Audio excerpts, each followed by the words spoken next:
மத பிரச்சாரத்தில் தொடர்ந்து ஈடுபடுவேன் என மூத்த ஐஏஎஸ் அதிகாரி உமாசங்கர் தெரிவித்துள்ளார். இந்த விவகாரம் தொடர்பாக தம் மீது எத்தகைய நடவடிக்கை எடுத்தாலும் அதை நீதிமன்றத்தில் சந்திக்க தயாராக இருப்பதாகவும் அவர் தெரிவித்துள்ளார். இது தொடர்பாக தந்தி டிவிக்கு அவர் அளித்த சிறப்பு பேட்டியை இப்போது பார்ப்போம். தமிழக அரசின் ஒழுங்கு நடவடிக்கை துறை ஆணையராக இருப்பவர் உமாசங்கர் ஐஏஎஸ் அவர்கள். அவருக்கு சமீபத்தில் தமிழகத்தின் தலைமைச் செயலாளர் ஞானதேசிகன் அவர்கள் ஒரு கடிதம் அனுப்பினார். அந்த கடிதத்தில் உமாசங்கர் அவர்கள் மத பிரசங்கத்தில் ஈடுபடக்கூடாது என அதில் குறிப்பிட்டிருக்கிறார். அவ்வாறு ஈடுபட்டால் சட்டப்பூர்வமாக நடவடிக்கை எடுக்கப்படும் எனவும் அவர் தெரிவித்திருக்கிறார். இது குறித்த விளக்கத்தை தருவதற்காக நம்மிடையே உமாசங்கர் ஐஏஎஸ் நம்மிடையே இருக்கிறார். அவரிடம் இது பற்றி கேட்போம். சார் வணக்கம். தமிழக தலைமைச் செயலாளர் ஞானதேசிகன் அவர்கள் உங்களுக்கு ஒரு கடிதம் மூலமா நீங்க பிரசங்கத்தில் ஈடுபடக்கூடாது அப்படிங்கிற ஒரு கடிதம் அனுப்பியிருக்காரு. அது பற்றி உங்களோட விளக்கம் என்ன?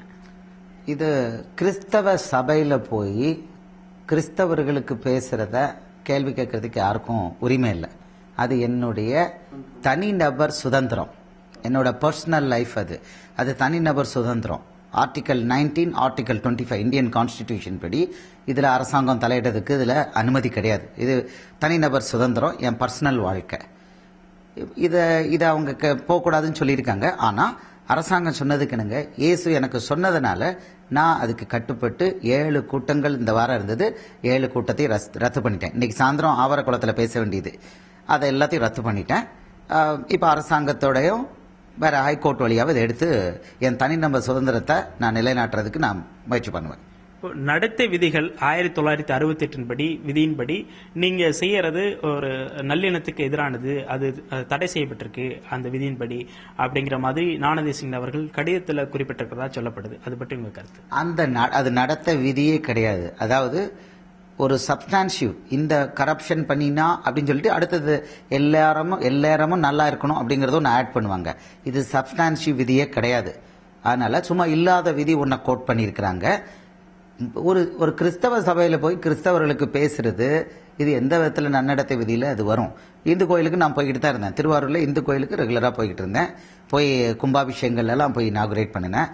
அங்க உள்ள தேரை இழுத்தேன். 2 வருஷம் தேர் இழுத்தேன். திருவாரூர் தெப்பக்குளம் தமிழ்நாட்டிலே ரெண்டாவது பெரிய தெப்பக்குளம். அதை நான் தூர்வாரினேன். லைன்ல போய் நின்று நானே எல்லாம் பண்ணினேன். அதுல மக்கள் தண்ணியில விழுந்து பக்தர்கள் செத்து போயிடக்கூடாதுன்னு சொல்லி கிரில் கம்பி போட்டேன். உள்ள ஒரு கிரில் கம்பி, வெளியில ஒரு கிரில் கம்பி போட்டேன். 2000 வருஷத்துல இருந்து இன்னைக்கு வரைக்கும் ஒரு ஆள் சாகல. இதெல்லாம் பண்ணினேன். அப்ப கேள்வி கேட்கல. இப்போ கிறிஸ்தவ சபைக்குள்ளேயே நான் போகக்கூடாதுன்னா இது என் தனிநபர் சுதந்திரத்துக்கு எதிராக நடத்தப்பட்டுள்ள ஒரு யுத்தம். அது அவங்களுக்கு ரைட்டே கிடையாது. கவர்மெண்ட்டுக்கு ரைட்டு கிடையாது, இந்து முன்னணிக்கு ரைட்டு கிடையாது, பிஜேபிக்கு ரைட்டு கிடையாது, காவல்துறைக்கு இதுக்கு கேட்கறதுக்கு ரைட்டு கிடையாது. தப்பான முறையில் அந்த உத்தரவு போட்டிருக்காங்க. இது குறித்து ஹைகோர்ட்ல கண்டிப்பா இது சேலஞ்ச் பண்ணப்படணும். இது இனி மேற்கொண்டு நீங்க இந்த மாதிரி மத பிரசங்கத்தில் ஈடுபடும் எண்ணம் இருக்கா? அது பற்றி உங்க கருத்து?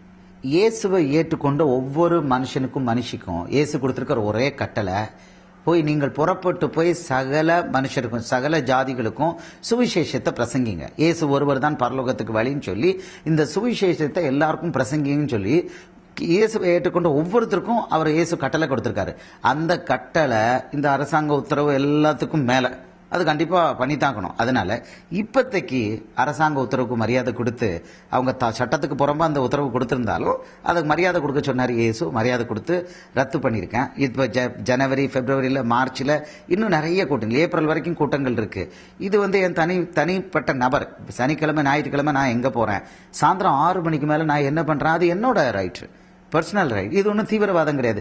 கிறிஸ்தவ சபைக்குள்ள போய் பேசுறது, கிறிஸ்தவர்கள்ட்ட போய் பேசுறது, அது தீவிரவாதம் இல்லையே. இது யாருடைய ரைட்டையும் இது பாதிக்கல. இது என்னோட ரைட்டு. இது இந்து முன்னணிக்காரங்க எங்க ரைட்டை பாதிக்குதுன்னா என்ன விதத்துல பாதிக்குதுன்னு அரசாங்கம் கேட்கணும். என்ன விதத்துல அது பாதிக்குது? பிஜேபிக்காரங்க 3 முறை, இந்து முன்னணி பிஜேபிக்காரங்க 3 முறை என்ன கொலை பண்ண பார்த்திருக்காங்க. இது நாகப்பட்டினம் மாவட்டத்தில் செப்டம்பர் 8ஆம் தேதி கல்லெறிஞ்சு கொல்ல பார்த்தாங்க.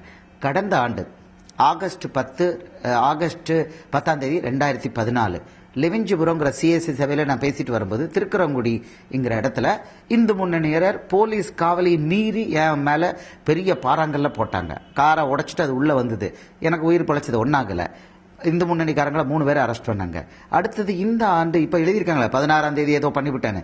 இந்த 16ஆம் தேதி 6 பேர் மோட்டார் பைக்ல மோட்டார் பைக்கில் வெரைட்டி சினிமா ஸ்டைலில் வெரைட்டி என் காரை கல்லெறிஞ்சாங்க. எஸ்பி முன்னாலே அதை ஆரம்பித்தாங்க, கல்லெறிய ஆரம்பித்தாங்க. யாரும் எனக்கு பாதுகாப்பு கொடுக்கல. நான் கேட்குறேன், எனக்கு நான் கல்லெறிஞ்சு கொல்லப்படுற அளவுக்கு அவங்களுக்கு எதிராக நான் என்ன செஞ்சேன்? நான் அவங்களுடைய இந்து டெம்பிளில் போய் பேசினேன்னா, இல்லைன்னா அவங்கள பற்றி நான் கெட்டத்தனமாக பேசினேன்னா? ஒன்றுமே பண்ணலையே. நான் கிறிஸ்தவர்கள்ட்ட போய் பேசுகிறேன், கிறிஸ்தவர்கள் சர்ச்சில் போய் பேசுகிறேன், கிறிஸ்தவர்கள் கன்வென்ஷனில் பேசுகிறேன். இதில் என்ன தப்பு? எல்லாம் அரசியல் சட்டத்தில் எனக்கு முழு ரைட் இருக்குது. இந்து முன்னணி கேட்க முடியாது, அரசாங்கம் கேட்க முடியாது, RSS கேட்க முடியாது, ஒருத்தரும் இதில் கேள்வியை கேட்க முடியாது. என்னோட தனிப்பட்ட சுதந்திரம்.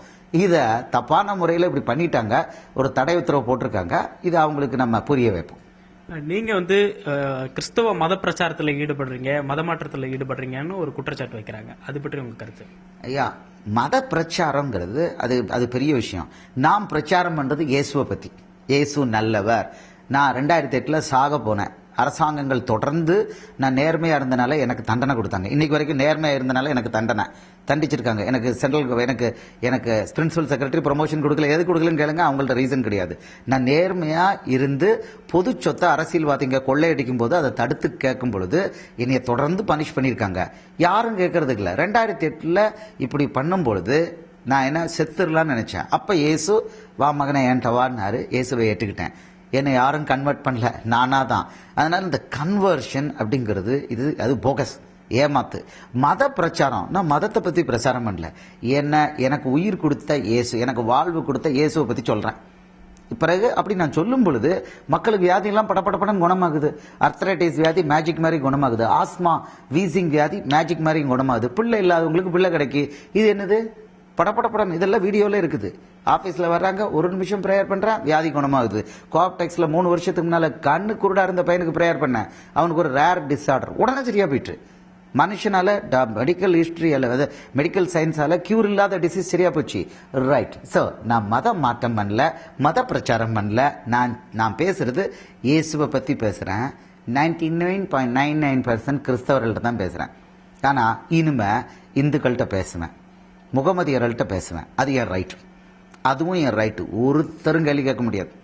இப்போ நீங்க மதமாற்றம் பண்ணலாலும் இயேசு பத்தி பேசும் பொழுது அப்போ அவர்களை கிறிஸ்தவத்துக்கு மாற்றும் முயற்சியா தானே அதை பார்க்கப்படுது. Very good. நான் அதுல அரசியல் சாசன சட்டத்துல உங்களுக்கு நான் சொல்றேன், பிரிவு 25 என்ன சொல்லுதுன்னு எல்லாருக்கும் தெரியணும். பிரிவு 25 அரசியல் சாசனம் என்ன சொல்லுதுன்னா, இந்தியாவில் உள்ள ஒரு மனுஷி எந்த மதத்தையும் பின்பற்றலாம், எந்த மதத்தையும் பரப்பலாம். அப்படின்னா மதம் மாற்றம் பண்ணலாம். You understand? மத மாட்டம் பிராத்தல் இல்ல. இவங்க எல்லாம் பார்க்கும் பொழுது மத மாட்டம் என்னமோ விபச்சாரம். அவன் எல்லாம் முடிச்சுட்டு ஒரு நாளைக்கு 1க்கு 10 மனைவி வச்சுட்டு அலையினான். ஆமா, அது அசிங்கம். ஆனா மத மாற்றம் இந்தியன் கான்ஸ்டிடியூஷன்ல, இந்திய அரசியல் சாசன சட்டத்தில் அலோட்.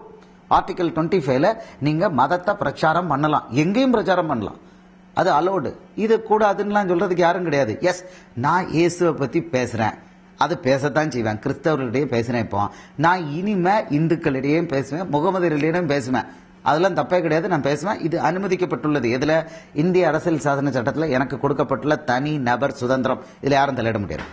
மேற்கொண்டும் பிரசங்கத்தில் ஈடுபடுவான்னு சொல்றீங்க. இந்த நேரத்தில் தலைமைச் செயலாளர் உங்களுக்கு கடிதம் அனுப்பியிருக்கிறார், ஒரு உத்தரவிட்டிருக்கார், இது போல விஷயங்கள் ஈடுபடக்கூடாதுன்னு. இந்த விஷயத்தை சட்டப்பூர்வமா நீங்க எப்படி அணுகிருக்கீங்க? இது தலைமைச் செயலருக்கோ மாநில அரசாங்கத்துக்கோ மத்திய அரசாங்கத்துக்கோ இதுல பவர் கிடையாது. நாம் போய் சபையில போய் பேசக்கூடாது. கிறிஸ்தவ சபையில போய் CSI சபையில நேற்று காலையில பேச வேண்டியது, இன்னைக்கு காலையில பேச வேண்டியது. நேற்று காலையில ஏஜி ஸ்ரீவைகுண்டம், அடுத்த சபை ஏஜி சமயபுரம், ஏஜி சாயல்புரம், சாயந்தரம் திருநெல்வேலி, தூத்துக்குடியில CSI சர்ச், 3 சர்ச்சில் நேற்று பேச வேண்டியது. இன்னைக்கு காலையில CSI மகாராஜ நகர், சாயந்தரம் இப்ப ஆவரக்குளத்துல கன்வென்ஷன் பேச வேண்டியது. இது அவ்வளவு தடப்பட்டிருக்கு. ரைட். நான் பேசுவேன், எல்லா பக்கமும் நான் போய் பேசத்தான் செய்வேன். இது என்னோட ரைட். இப்ப இருக்கிறத நான் சட்டப்பூர்வமா எனது அரசாங்கமும் என்னைய கொலை செய்ய முயற்சி பண்ண ஆளுகளும் ஒன்னா சேர்ந்திருக்காங்க. இப்ப இவங்க தான் இந்த இந்து முன்னணி பிஜேபி காரங்க தான் 3 முறை என்ன கல்லெறிஞ்சி ஓட விரட்டி கல்லெறிஞ்சி கொலை பண்ண பார்த்தாங்க. இவங்களோட இப்ப அரசாங்கமும் போலீஸும் சேர்ந்திருக்காங்க. அதனால இவங்கள்ட்டே போய் நியாயம் கேட்டானா எங்க இருந்து நியாயம் கேட்கறதுக்கு? வேற வழியே இல்ல. நான் ஹைகோர்ட்டுக்கோ சுப்ரீம் கோர்ட்டுக்கோ போய் ஐயா காப்பாத்துங்கன்னு அங்கதான் போய் நிக்கணும். என்னோட ரைட்டை நான் எஸ்டாப்ளிஷ் பண்ணுவேன். நான் சின்ன பாப்பா இல்ல, நான் ஜூனியர் ஐஏஎஸ் ஆஃபீஸரும் இல்லை, நான் 24-25 வருஷம் வேலை பார்க்குற சீனியர் ஐஏஎஸ் ஆஃபீஸர். ஆமாம், அதனால் இந்த குழந்தைத்தனமான ஜோலி கூடாது. நான் என் ரைட்டை தெரிஞ்ச ஆள், என் ரைட்டை கண்டிப்பாக எக்ஸசைஸ் பண்ணுவேன். ப்ளஸ் தமிழ்நாட்டில் உள்ள கிறிஸ்தவர்களுக்கும் முகமதியர்களுக்கும் இந்துக்களுக்கும் நான் என்ன பேசுகிறேன்னு கேட்க வேண்டியது அது அவங்க ரைட்டு. இந்துக்களுக்கும் நான் என்ன பேசுறேன், இயேசுவை பத்தி நான் என்ன சொல்றேன்னு கேட்கறது அவங்க ரைட்டு. அதை கவர்மெண்ட் தடுக்க முடியாது. முகமதிய சகோதர சகோதரிகள் நான் என்ன பேசுறேன், இயேசு பத்தி பேசுறேன்னு கேட்கணும்னு விருப்பப்பட்டாங்கன்னா அதை எப்படி கவர்மெண்ட் தடுக்க முடியும்? இன்னைக்கு இந்துக்கள் கூப்பிட்டாலும் போய் பேசுவேன், முகமதியர்கள் கூப்பிட்டாலும் போய் பேசுவேன். Yes, I will do that. இது என்ன விதத்துல அடுத்தவங்க ரைட்ஸை பாதிக்குது? அவங்க கூப்பிடுறாங்க நான் போறேன், கிறிஸ்தவர்கள் கூப்பிடுறாங்க நான் போறேன். இப்போ இந்துக்கள் இவங்க சொல்றாங்க, இந்து முன்னணி பிஜேபி இவர் போகக்கூடாது, மதம் மாற்றம் பண்றாரு. இவங்க போய் இந்து மதத்தை பரப்பட்டுமே, யார் வேண்டாம்னா? இவங்க என்ன பண்ணாமையா இருக்கிறாங்க? இன்னைக்கு கர்வா பசின்னு நிலைமை பண்றாங்களே, நான் அந்த மாதிரியா பண்றேன்? நீங்க போய் மதம் மாற்றம் பண்ணுங்க. இல்லைன்னா என்கிட்டே வந்து பேசுங்க, எங்க வீட்டிலே நான் இடம் தரேன், என்னை இந்துவா கன்வெர்ட் பண்ண நீங்க முயற்சி பண்ணுங்க. நான் வெல்கம் பண்றேன். அவங்களுக்கு காஃபி கொடுக்குறேன், பிரியாணி கொடுக்குறேன், வாங்க வெஜ் நான்வெஜ் சாப்பாடு தரேன், என் வீட்டுக்கு வாங்க, என்ன நீங்க மதம் மாற்றம் பண்ண முயற்சி பண்ணுங்க நான் சொல்றேன். ஸோ உங்களுக்கு தில் இருந்தா நீங்களும் போய் மதம் மாற்றம் பண்ணுங்க. நான் இயேசுவை பத்தி பேசுற மாதிரி நீங்க உங்க கடவுள்களை பத்தி பேசுங்க. நான் போய்கிட்டு இருந்தேன், கலெக்டரா இருக்கும்போது நான் போய்கிட்டு இருந்தேன், இது மாதிரி நீங்க போங்க. யாரும் தடுக்கல. இது உங்க ரைட்டு, இது என்னோட ரைட்டு. உங்க ரைட்டை உங்களுக்குள்ள வச்சுக்கோங்க, என் ரைட்டை எனக்குள்ள வச்சுக்கோங்க. இதை தான் நான் சொல்றேன்.